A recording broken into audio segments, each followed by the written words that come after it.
Hello दोस्तों, beginners mind में आपका स्वागत है। और अभी हम कर रहे हैं आज की करंट अफेयर्स। टेरर की फाइट हुई है। Terrorism fight now core to India's defence doctrine, defence minister Rajnath Singh said.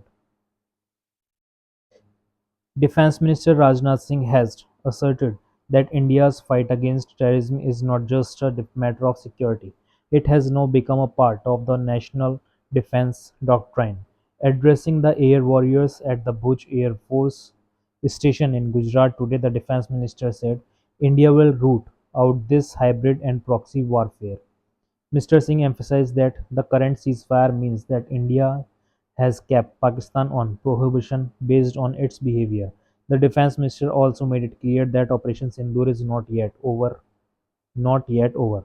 Mr. Singh also called upon the International Monetary Fund (IMF) to reconsider providing financial assistance to Pakistan as ha- it has again started to rebuild its terror infrastructure. President Murmu confers 58th Janpath Award on Sanskrit scholar Jagadguru Ram Bhadracharya.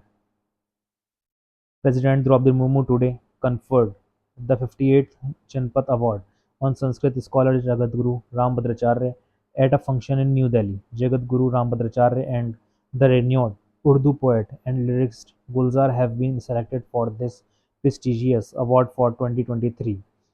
These eminent personalities have been honored with this award for their outstanding contribution in the field of literature.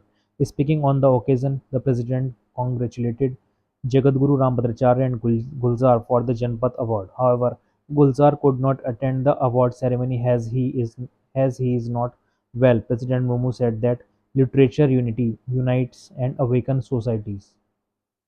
The president said from the social awakening of 19th century of the country's freedom struggle in 20th century poets and writers have played a great role in connecting people. She said the song Vande Mataram, composed by Bankim Chandra Chattopadhyay, has been awakening the children of Mother India for almost 150 years and will always do so. Operation Sindhu reflects the might of new Bharat Colonel Tushar Joshi, commanding the Indian Armed Forces. The successful execution of Operation Sindoor, which dismantled terrorist camps along the line of control (LOC), Colonel Tushar Joshi stated that this represents the face of New Bharat. He asserted that through Operation Sindoor, India has demonstrated its strength to the world and sent a clear message that any aggression against its citizens will not be tolerated. NIA raids 15 Punjab locations linked to Babar Khalsa grenade attack case. The National Investigation Agency (NIA) today carried out searches at 15 locations linked with banned Babar Khalsa International Terrorist Group in Punjab in a case related to grenade attack on a police station in Gurdaspur district last year. The agency, in a statement, said that the searches were carried out in Gurdaspur, Batla, Amritsar, and Kapurthala district of Punjab, which led to the seizure of various incriminating materials, including mobiles, digital devices, and documents. It added that a key aide of Pakistan-based PKI terrorist Harvinder Singh has been found to be responsible for recently orchestrating orchestrating numerous grenade attacks on various police stations and police posts in the states of Punjab and Haryana. EC Dr. Vivek Joshi reviews Bihar poll preparedness. Election Commissioner Dr. Vivek Joshi held a high-level review meeting in Patna today with Chief Electoral Officer of Bihar Vinod Singh Gunjal and other officials regarding preparations for the upcoming Bihar Legislative Assembly elections. The Elections Commissioner is currently on four-day visit to Bihar. During the high-level review meeting, he reviewed the preparations for the upcoming assembly elections, compliance with the Model Code of Conduct, special summary revision of the voters list, public awareness and sweep activities to increase voter turnout. He got first-hand direct information from officials about preparations related to law and order, management of polling personnel, arrangements related to facilities for disabled and elderly voters, security arrangements, and the grievance redressal mechanism. RBI fines Deutsche Bank 50 lakh, Yes Bank 2.96 lakh for regulatory violations. The Reserve Bank of India (RBI) has imposed monetary penalties on two major banks, Deutsche Bank AG India and Yes Bank Limited, for violation of regulatory norms. Deutsche Bank AG has been penalized 50 lakh rupees for non-compliance with RBI directions regarding the creation of a central repository of large common exposure across banks and the central repository of information of large credits revision in reporting. RBI found that Deutsche Bank had failed to report credit information of certain borrowers to CRISIL system. After considering the bank's reply and submissions during a personal hearing, RBI determined that the violation warranted a monetary penalty. In a separate order, RBI imposed a penalty of 29.60 lakh rupees on Yes Bank Limited for failing to comply with directions on financial statements presentations and disclosures. RBI noted that the bank did not provide correct and complete information regarding customer complaints in its annual financial statements for the year 2023-2024. This action was also taken under the same provision of the Banking Regulation Act. Over 1.2 lakh grievances resolved in April by CPGRAMS Drag report.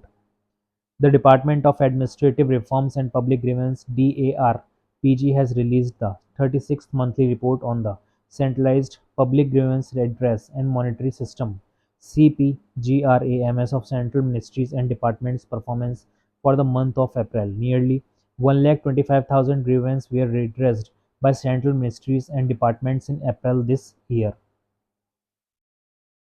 IIFT opens first overseas campus in Dubai, marks global expansion.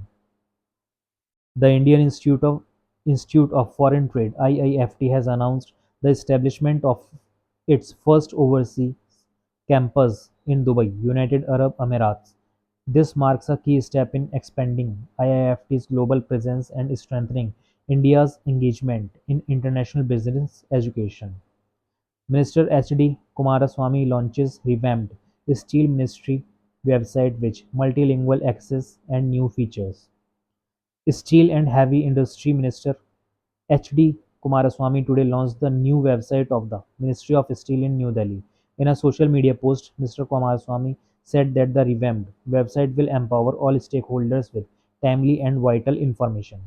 Designed to enhance transparency, accessibility, and efficiency, the website features a user-friendly interface, enhanced cybersecurity, and compliance with guidelines for Indian government websites (GIGW) for accessibility.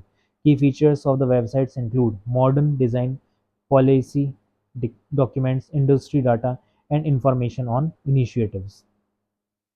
Trade bodies to boycott all ties with Turkey and Azerbaijan. Over 125 top trade leaders from across the country have decided to boycott all forms of trade and commercial engagement with Turkey and Azerbaijan, including travel and tourism.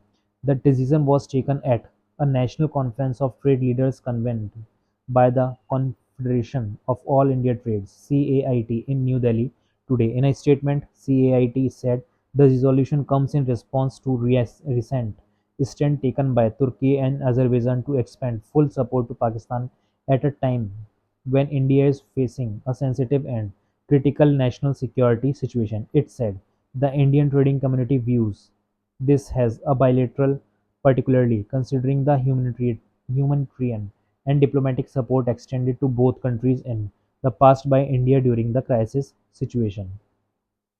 WHO declared polio outbreak in Papua New Guinea. The World Health Organization has declared a polio outbreak in Papua New Guinea and called for an immediate vaccination campaign. According to media reports, samples of the highly infectious virus were found in healthy children during a routine screening in Leh, a coastal city in the country's northeast. Polio is caused by the highly infectious polio virus. which spreads through contact with an infected person, feces, or respiratory droplets when they cough or sneeze. It mostly affects children under 5-year-old. Despite global efforts to eradicate polio, the virus had resurfaced in some areas, including Papua New Guinea, where fewer than half of the population is immunized. The country was declared polio-free in 2000, but a brief outbreak in 2018 led to a swift containment response. HM यानी कि home minister Amit Shah congratulates ITBP for summiting Mount Makalu. Union Home Minister Amit Shah has congratulated the Indo-Tibetan Border Police (ITBP) on summiting Mount Makalu, which is the fifth highest peak in the world. In a social media post, Mr. Shah said the ITBP personnel unfurled the Tiranga at the peak of the mountain and carried out a cleanliness drive inspired by Prime Minister Narendra Modi's Swachh Bharat Abhiyan and removed 150 kg of garbage in extreme weather conditions. He also applauded their courage and commitment. Operation Sindoor: Akshatir leads air-driven strikes on terror launch pads. The way the Indian Armed Forces struck terror launch pads and military targets in Pakistan and Pakistan-occupied Jammu and Kashmir, Operation Sindoor, has attracted global attention with the killing of over 100 terrorists and neutralizing Pakistan's escalation. The country's new age air defense ecosystem, Akshatir, has become the talk of the town. The fully AI-powered autonomous defense system, Akshatir successfully did the real-time target interception and indulged in drone warfare. Its brilliance lies not in brute force but in intelligent warfare. Traditional models of air defense rely heavily on ground-based radars, human-monitored systems, and surface-to-air missile batteries triggered by command chains. Akshatir breaks that mold as its technology allows for monitoring of low-level airspace in battle areas and efficient control of ground-based air defense weapon system.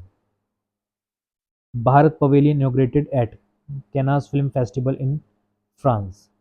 India made a strong presence at the ongoing Cannes Film Festival with the inauguration of the Bharat Pavilion, reaffirming the country's commitment of promoting its cinema on the global stage. The pavilion promotes Indian cinema globally and fosters international collaborations. Government revoked security clearance of Turkish ground handling from Selby Airport services. The government has revoked the security clearance of Turkish ground handling firm Selby Airport Services India Private Limited with immediate effect. In an order, the Bureau of Civil Aviation Security said that the decision was taken in the interest of national security. The security clearance for this company had been approved by the BCAS Director General in November 2022. Selby Aviation provides passenger handling, flight operations, cargo and postal services as well as management of aerobridges and warehouse services at airports across 9 cities, including Delhi, Mumbai, Bengaluru, Hyderabad, Goa, Kochi and Kannur. India remains fastest growing economy at precarious movement for world UN. India remains the fastest growing large economy according to the United Nations (UN) as per the UN's World Economic Situation Prospects (WESP) mid-year report. The Indian economy is expected to grow by 6.3% this fiscal year, even as the global economy faces a precarious moment. Ingo Petrel, a senior UN economist, said the growth is driven by strong private consumption and public investment. The report projects India's growth to rise slightly to 6.4% next year. In contrast, global growth is forecast at just 2.4% in 2025, with trade tensions and policy uncertainty baking the outlook. London High Court rejects Nirav Modi's fresh bail plea in 13,000 crore PNB fraud case. The High Court of Justice in London has rejected a fresh bail petition filed by Diamante Nirav Modi, who is held in prison there and wanted in India in the 13,000 crore rupees Punjab National Bank fraud case orchestrated with his Uncle Mehul Choksi. Nirav Modi approached the court in London yesterday seeking his release on bail pending the decision on his extradition request. The bail arguments were strongly opposed by the Crown Prosecution Service advocate, who was ably assisted by a strong CBI team consisting of the investigating and law officers who traveled to London for this procedure. और इसी के साथ current affairs हो जाती है समाप्त समाप्त। ये क्या है, लंदन टू दिस पर्पस, ठीक है।